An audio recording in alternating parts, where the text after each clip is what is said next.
Değerli izleyicilerimiz, gerek ana vatanımız Türkiye'mizden gerekse dünyanın pek çok noktasından bizi izleyen herkese Türkçe Haber'den sağlıklı ve mutlu günler diliyorum. Saygıdeğer izleyicilerimiz, bildiğiniz üzere dünya koronavirüsün yeni mutantı olan Omikron'la mücadele etmeye çalışıyor. Alınan tedbirlere rağmen maalesef vaka sayısındaki korkunç artış devam ediyor. Hayatını kaybeden insanların sayısı devam ediyor. Hastanelerde yatan, yoğun bakımlarda yatan insanların sayısının da arttığını üzülerek izliyoruz.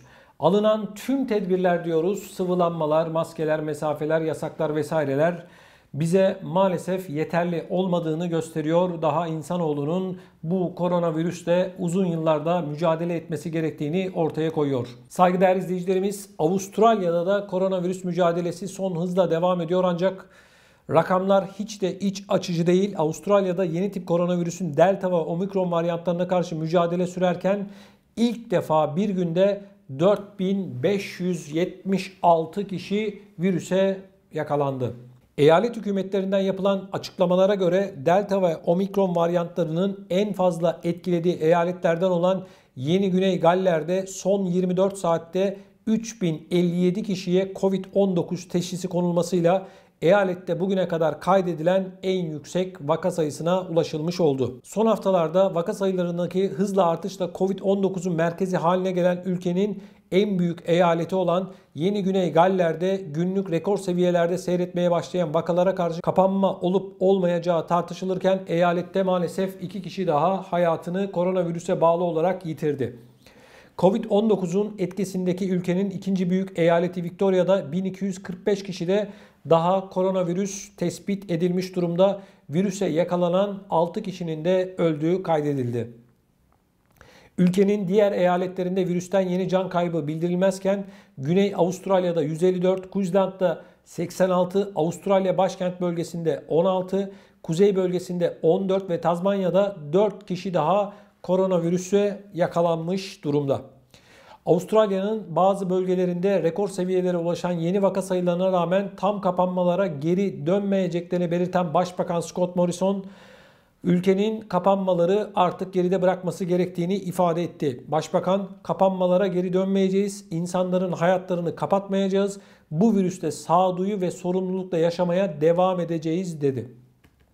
Avustralyalıların sağlıkları için kişisel sorumlulukları almaları, aşı olmaları ve destekleyici aşıları yapmaları gerektiğini vurgulayan Başbakan, insanlar aşılarını yaptırmalı, Avustralyalılara yetişkin gibi davranmalıyız. Hepimizin topluluklarımız ve kişisel sağlığımız için üzerimize düşen sorumlulukları var dedi. Delta ve Omikron varyantlarının etkisindeki Victoria'da ve Yeni Güney Galler'de 8 kişinin daha Covid-19'dan ölmesiyle ülkedeki toplam can kaybı 2155'e dayanmış vaziyette. Virüse yakalanan insanların toplam sayısı ise 259.261 olarak açıklandı. Halen 34.636 aktif vakanın bulunduğu Avustralya'da 112'si yoğun bakımda olmak üzere 824 kişinin hastanedeki tedavileri devam ediyor. Evet değerli izleyicilerimiz, Avustralya'ya baktığımızda Avustralya'da ciddi bir mücadele veriyor.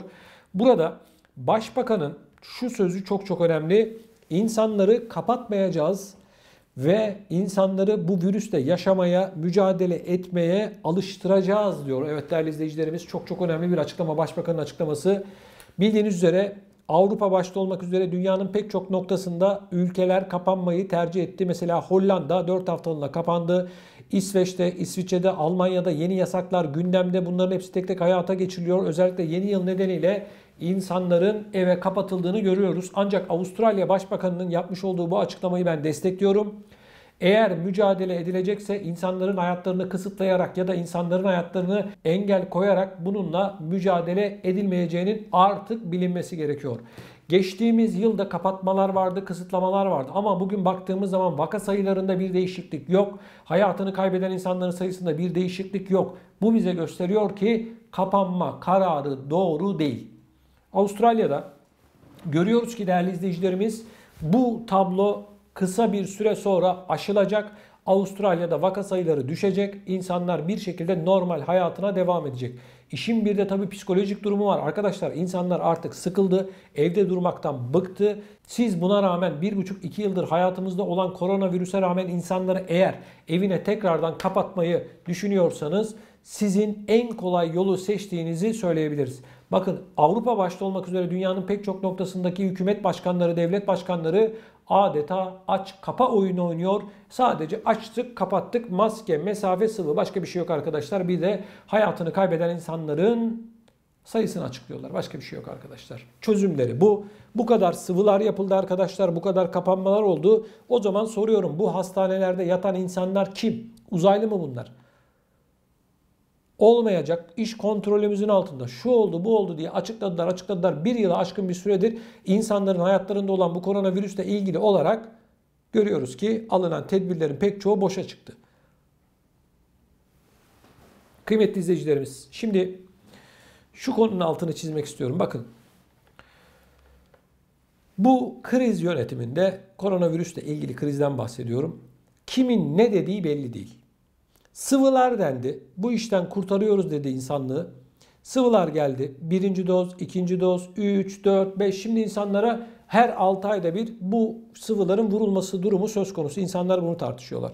Omikron denilen yeni bir mutant çıktı. Şimdi Profesör Doktor Uğur Şahin bir açıklama yaptı. Dedi ki biz dedi yeni bir sıvı üzerinde çalışıyoruz dedi. Amerika'ya bakıyoruz. Novavax denilen yeni bir sıvı çıkardı. Yine başka bir firma hap buldu. Pfizer denilen BioNTech'in ortaklarından, Uğur Şahin'in ortaklarından Pfizer biliyorsunuz.